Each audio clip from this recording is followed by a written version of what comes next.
ജൈവ കൃഷിയെ ജീവിതചര്യയാക്കിയ ഒരു മനുഷ്യനെ പരിചയപ്പെടാൻ നമുക്കിനി. വയനാട് തിരുനെല്ലി കീഴപ്പൊട്ടില്ലത്തെ സുകുമാരനുണ്ണിയെ 62 വയസ്സാണ് പ്രായം. പക്ഷേ രാവും പകലും കൃഷിയിടത്തിലാണ്. 4 പതിറ്റാണ്ടായി തുടരുന്നത് ജൈവ കൃഷി മാത്രം.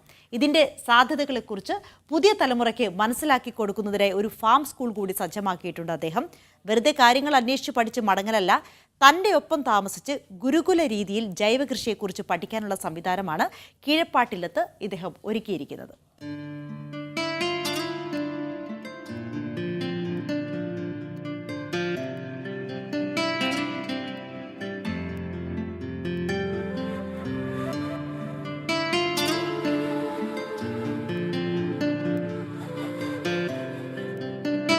ഞാനിപ്പോൾ ഇവിടെ ഉദ്ദേശിക്കുന്നത് വേറൊന്നുമില്ല, ജൈവ സംസ്കൃതി, ജൈവ സംസ്കാരം നമ്മൾ സാധാരണക്കാരിൽ എത്തിക്കാൻ വേണ്ടിയിട്ട് ഒരു ജൈവ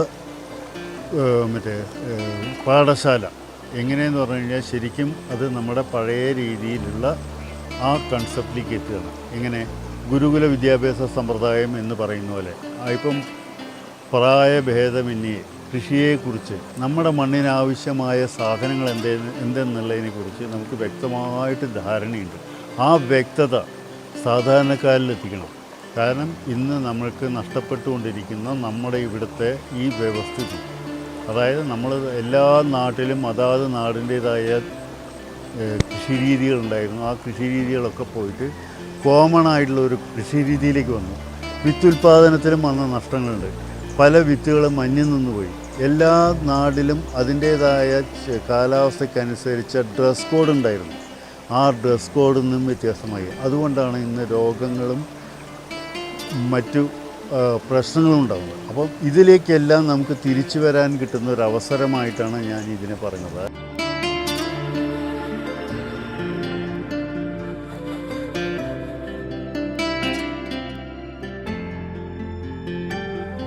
അതായത് നമ്മുടെ അടുത്ത് വന്നു കഴിഞ്ഞാൽ നിങ്ങൾക്ക് എല്ലാം ഉണ്ട്. എങ്ങനെയൊക്കെ കഴിഞ്ഞാൽ പ്രകൃതിയെ കണ്ടറിഞ്ഞ് നിങ്ങൾക്ക് കാവൽ കിടക്കാം, അതിനുള്ള കാവൽ മാടം. അതേപോലെ തന്നെ ഇനി കുറച്ചുകൂടെ വിശാലമായിട്ട് കിടക്കാൻ വേണമെങ്കിൽ അതിനുള്ള കോട്ടേജ്. അതുമല്ല, എനിക്ക് സാധാരണ രീതിയിൽ ഒരു എക്സ്പീരിയൻസ് വേണമെന്ന് പറഞ്ഞാൽ ടെൻറ്റ്. അങ്ങനെ എല്ലാ സൗകര്യങ്ങളോട് കൂടിയിട്ടുള്ള ഒരു സംവിധാനമാണ് നമ്മളിവിടെ ഒരുക്കുന്നത്.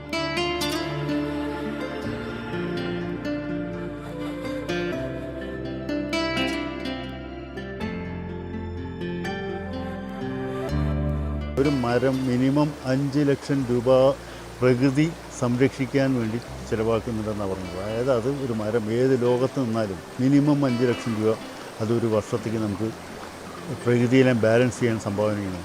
ആ മരം മുറിച്ച് നിങ്ങൾ ഏത് ലോകത്ത് വീട് കെട്ടിക്കഴിഞ്ഞാലും നഷ്ടപ്പെടുന്നതാണ്. ഇത് ഒരു ഫർണിച്ചർ പൊട്ടിക്കഴിഞ്ഞാൽ കത്തിച്ച് കളയലേ ഉള്ളൂ, അല്ലാതെ അത് റീസൈക്കിൾ ചെയ്യുന്നില്ല. അപ്പം ആ റീസൈക്കിൾ ചെയ്യുന്ന ഏത് സാധനവും നമുക്ക് ഉപയോഗിക്കാവുന്ന കണ്ടീഷൻ. അപ്പോൾ വേസ്റ്റ് കുറയും. ഇതെല്ലാവരിലും എത്തിക്കുക, പ്രത്യേകിച്ച് ചെറുപ്പക്കാരിൽ. നമ്മൾ അന്യം നിന്നുകൊണ്ടിരിക്കുന്ന കൃഷി സമ്പ്രദായത്തിൽ നിന്ന് വ്യത്യസ്തമായ ഒരു കാഴ്ചപ്പാടിലേക്ക് കുട്ടികളെ കൊണ്ടുവരിക. ഇന്ന് കൂടുതലധികം ചെറുപ്പക്കാർ വരുന്നുണ്ട്, കൃഷിയിലേക്ക് ഇറങ്ങുന്നുണ്ട്. പല ജോലികളിൽ നിന്നും അവർക്ക് സ്ട്രെസ് അനുഭവിക്കുന്നു. കൃഷിയിൽ സ്ട്രെസ്സില്ല.